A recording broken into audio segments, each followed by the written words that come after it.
하나님의 평화가 여러분과 함께하기를 주의 이름으로 축복합니다. 오늘 우리에게 주시는 하나님의 말씀은 마태복음 26장 39절부터 46절 말씀까지입니다.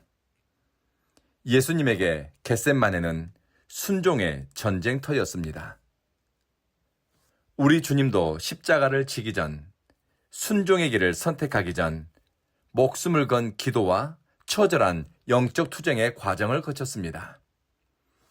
하나님의 뜻을 이루기 위한 작은 순종도, 작은 헌신도 내 마음 내키는 대로 되는 것이 아닙니다. 기도하면서 묻고, 고민하면서 엎드리고, 또 확신하면서 나를 하나님의 뜻과 방향에 맞춰가야 우리는 십자가의 크기와 굵기에 상관없이 순종의 길을 갈 수 있습니다. 예수님은 고민과 근심, 슬픔으로 영혼이 압박당한 상태에서 무릎을 꿇고 기도합니다. 사람의 영혼이 숨 쉴 틈 없이 압박당하면 하나님 앞에 완전히 엎드리게 됩니다. 유창한 기도 언어, 화려한 미사구가 아니라 하나님 살려주세요. 이 탄식이 입에서 터져나옵니다. 예수님은 아버지, 할만하시거든 이 잔을 내게서 지나가게 해주세요.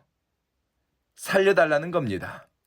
죽음의 잔, 고난의 잔을 피해갈 만한 틈이나 여지가 있다면 지나갈 수 있게 해달라고 하나님께 간절히 간구합니다.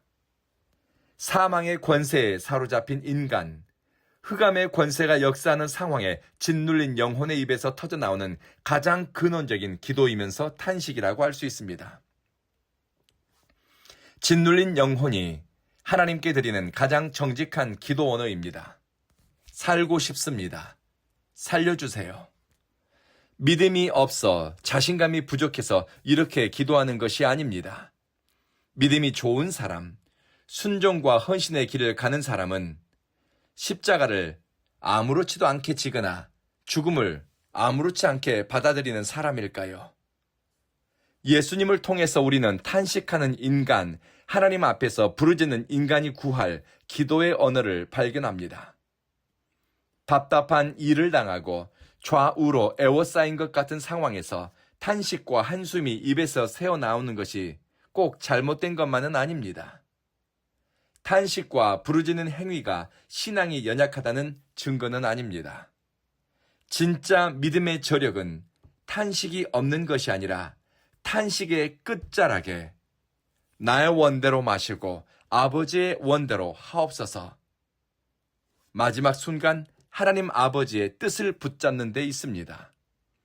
예수님은 초인처럼 모든 것을 초월한 사람처럼 행동하지 않았습니다. 깊은 좌절과 두려움 속에서도 예수님은 하나님의 뜻에 자신의 중심을 일치시키고 하나님의 섭리에 자신의 목숨줄을 잇기를 원했습니다.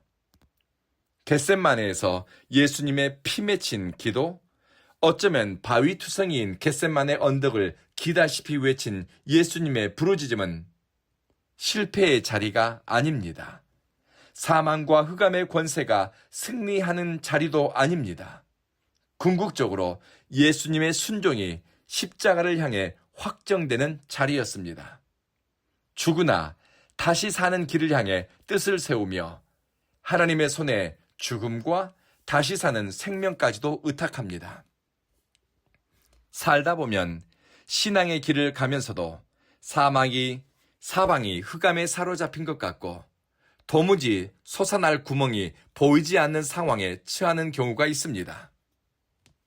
우리가 기억해야 할 것은 그 순간에도 그런 상황에도 우리를 향한 하나님의 뜻과 섭리가 한 가닥 이어져 있다는 것입니다.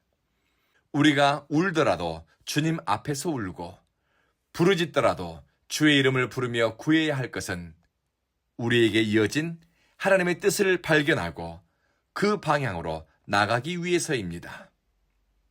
예수님이 고난을 좋아해서 받아들인 것이 아니라 하나님 아버지의 뜻 때문에 받아들였다는 것을 우리는 알고 있습니다. 하나님을 사랑하는 마음이 충만할 때 우리는 이해되지 않는 상황에서도 하나님의 영광을 위해 선택하는 용기를 내게 됩니다. 하나님의 사랑이 나를 둘러싼다는 사랑의 임재를 느낄 때 우리는 좁은 길, 십자가로 향하는 길인 줄 알면서도 순종의 길을 선택하게 됩니다. 사랑하는 성도 여러분, 현실 앞에서 주춤거리고 두려움에 사로잡히는 것이 우리의 모습입니다.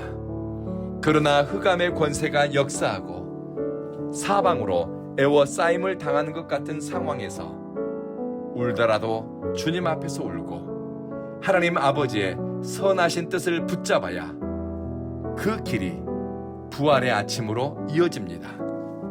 내 원대로가 아니라 아버지의 원대로 하옵소서 기도하면서 마음의 방향을 정하는 사람에게 하나님은 십자가를 지고 끝까지 사명 감당할 힘과 용기를 주십니다. 이 하나님의 은혜가 여러분과 오늘 함께하기를 주의 이름으로 축복합니다. 기도하겠습니다. 자비하신 주님, 하나님의 뜻에 대해 고민하고 생각하면서 기도하고 또 선택하게 하소서. 되는 대로 살지 않고 믿음의 방향을 정하고 신앙의 결, 삶의 결이 은혜를 따라가게 하소서. 울더라도 하나님 앞에서 울고 넘어지더라도 주님의 임재 앞에 엎드리게 하소서. 깨지기 쉬운 질그릇 같은 인생들이 겟세마네 언덕길을 오르는 것처럼 버거운 순간을 맞이하지만 우리에게 자비를 베푸소서. 사랑하는 주님, 주님의 품 안에 온 교회를 품으소서. 이 교회를 통해 하나님의 은혜의 보좌 앞에 나가는 기쁨을 발견하고 영혼이 잘 되고 범사가 잘 되는 신앙의 능력을 경험하게 하소서. 우리 가운데 몸의 질병, 마음의 근심으로 주의 은혜를 구하는 이들마다 고치시고 회복시키는 하나님의 손길이 함께하기를 원합니다. 오는 주일 예배를 왕 되신 주님께 올려드리고 싶습니다. 우리의 왕, 우리의 하나님, 우리 예배 가운데 임재하시고 온 교회 가운데 새 일을 행하소서. 예수님 이름으로 기도합니다. 아멘.